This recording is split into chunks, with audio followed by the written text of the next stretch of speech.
What if this choice has nothing to do with where you are going, and everything to do with where you are right now? Before you answer, notice the pause that appears inside you.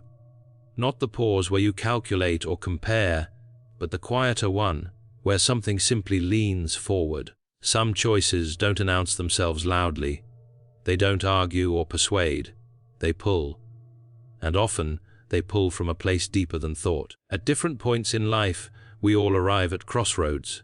Not always dramatic ones. Sometimes they appear as restlessness, subtle discomfort, or a sense that something within you has gone unheard for too long. In those moments, logic often steps aside.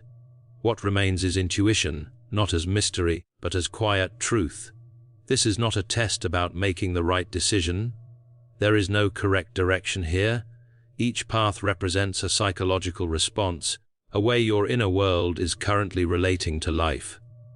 The path that draws you does not define who you have always been. It reflects where your energy is concentrated now, so allow expectations to fall away. Forget who you think you should be. Do not choose what sounds impressive, productive, or familiar. Choose what feels strangely personal, even uncomfortable, especially if you cannot explain why. Soon, you will see 4 paths. Each carries a different atmosphere, a different emotional tone, a different kind of promise. One may feel gentle and restorative, another structured and demanding. None are mistakes. Each reveals something you are ready to explore. This is why overthinking disrupts the process. The mind protects the image you've learned to maintain. Intuition reveals the truth you've been living with. And the longer you hesitate, the more likely you are to choose who you want to be instead of who you are. The first path opens quietly. If your attention was drawn to the forest path, something within you is asking for stillness. Not the stillness of avoidance, but the kind that allows you to finally hear yourself again. This path is narrow and enclosed by trees. Light filters gently through leaves. Nothing rushes you, nothing demands performance. The forest does not ask you to prove anything.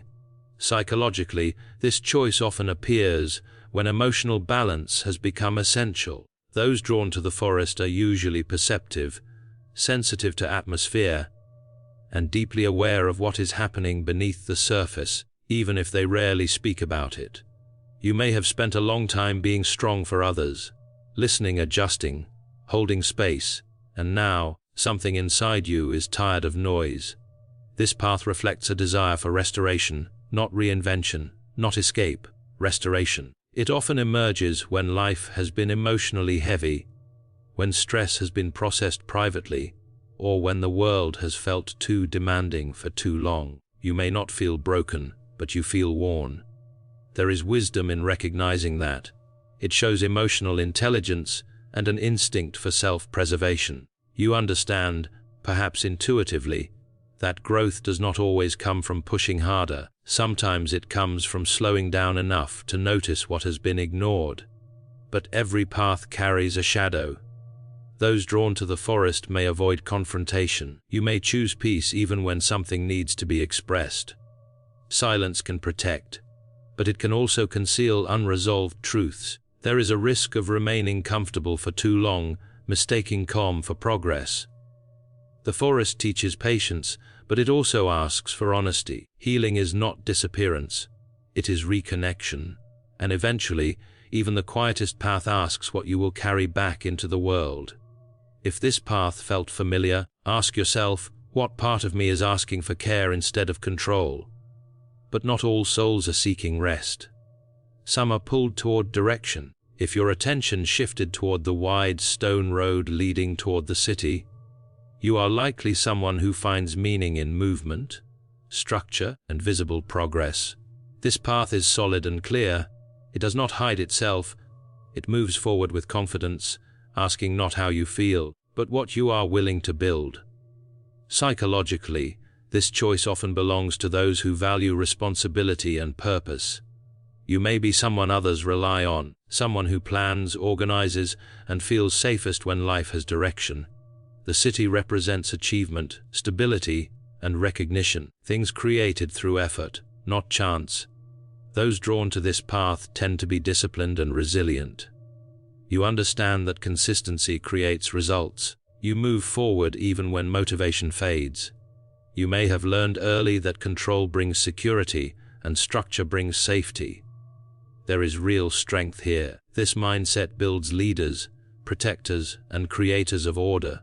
You likely take pride in being dependable, in knowing where you are going and how to get there. While others hesitate, you act. But this path, too, has a shadow.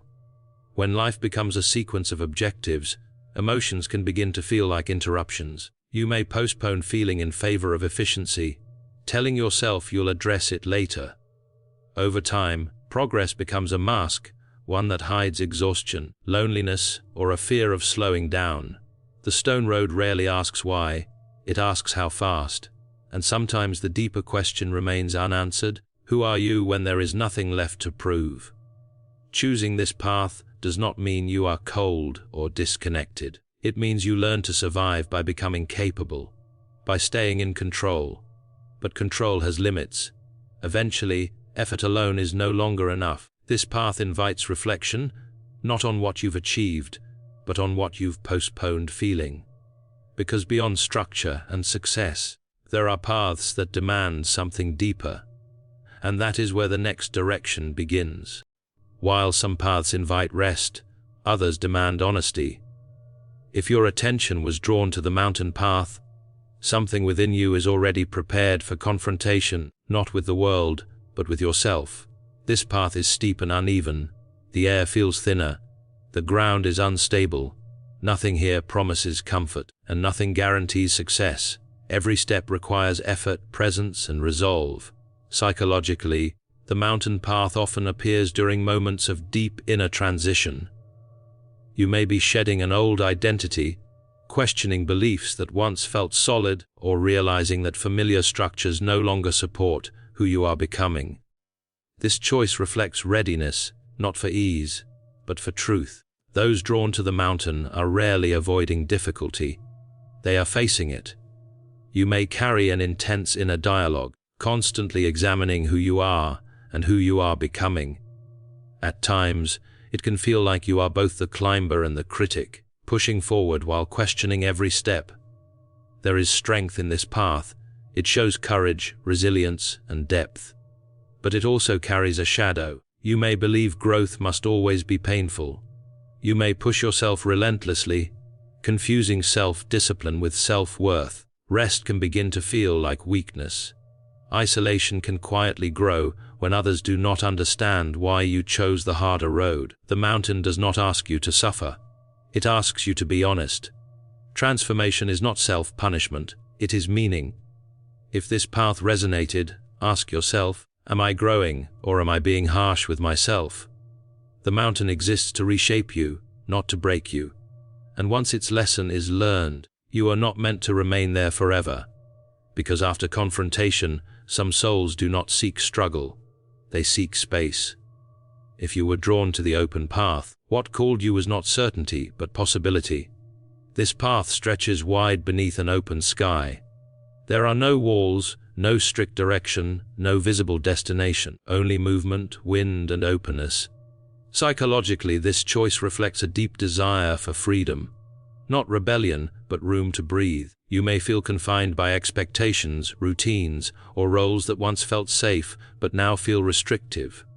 You are not necessarily unhappy. You feel limited. Those drawn to this path value autonomy and exploration. You trust adaptability more than plans. You believe identity is discovered through experience, not definition. This path often appears after change, loss, or inner awakening, when certainty has already dissolved. There is courage here, trust in yourself, trust in movement. But freedom also has a shadow. Without grounding, openness can turn into drifting. Exploration can become avoidance. You may resist commitment not because it is wrong, but because it feels like a threat to your independence. The open path asks quietly, are you moving toward yourself or running from something unresolved? Freedom needs intention. Without it, openness becomes emptiness. Step back now. No matter which path spoke to you, the forest, the road, the mountain, or the open field. Each one reflected a real aspect of your current inner state, not destiny, not labels, awareness. Paths do not define who you must become. They reveal what is alive within you now, and awareness is always the beginning. If something in this journey stayed with you longer than expected, don't dismiss it. Insight often arrives quietly, and it asks to be honored, not rushed. You can share your chosen path in the comments, not for explanation, but for recognition. Sometimes naming a truth is the first step toward integrating it. If you value content that respects depth, self-awareness, and real psychological reflection, consider subscribing. Not for answers, but for continuity. For space to explore yourself honestly over time. Because growth doesn't begin when you change direction. It begins when you understand why you were standing where you were.